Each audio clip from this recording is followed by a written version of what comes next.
universe we observe has precisely the properties we should expect if there is, at the bottom, no design, no purpose, nothing but blind, pitiless indifference.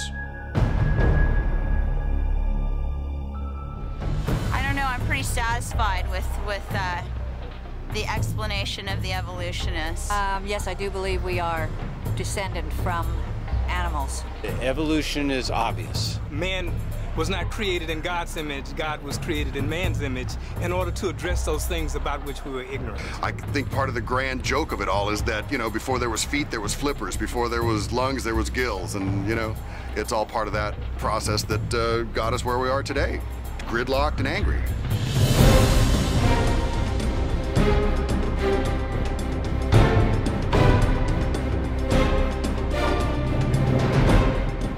I sometimes wonder why anybody talks about anything else, because this is the most interesting topic there is. Where do we come from? How did we get here? What brought us into existence? What is our relationship to reality as a whole?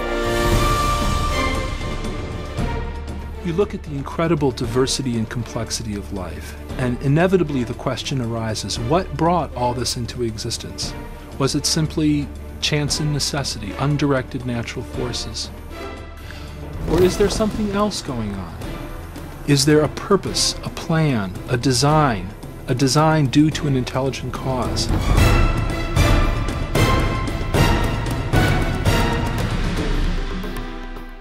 It's really interesting to notice that the more we know about life and the more we know about biology, the more problems Darwinism has and the more design becomes apparent. We have not the slightest chance of a chemical evolutionary origin for even the simplest of cells. The discovery of the information-bearing properties of DNA and RNA is a fundamental challenge to all materialistic theories of the origin of life. Neo-Darwinism and its associated theories of chemical evolution and the like will not be able to survive the biology of the information age, the biology of the 21st century.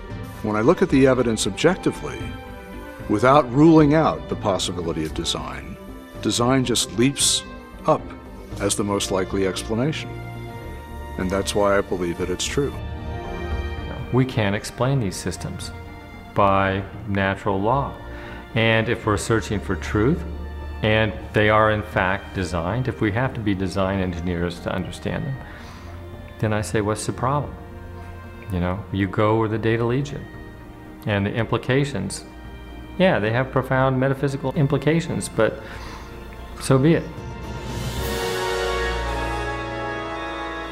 For several centuries, we've been told that the universe does not have us in mind. That is, that we exist in a small speck of dust in a very large universe, and that the universe was not designed for beings like us. Our argument suggests something completely different. It suggests that the universe was intended, that the universe exists for a purpose. The laws of physics are balanced on a razor's edge for life to occur. What you have is a universe that is not only finely tuned for life to occur, but also has a beautiful, elegant mathematical structure, and a structure such that we can discover that structure. There's something about the universe that can't be simply explained just by the impersonal forces of nature and atoms colliding with atoms. And so you have to reach for something beyond the universe to try to account for it. The founders of modern science, like Copernicus and Kepler and Galileo and Newton himself, believed that the universe was the product of a mind, that it was intelligible to beings like ourselves because the universe itself was the product of an intelligent being. I was trained in journalism and law to respond to truth. I had to take a step of faith in the same direction that evidence is flowing.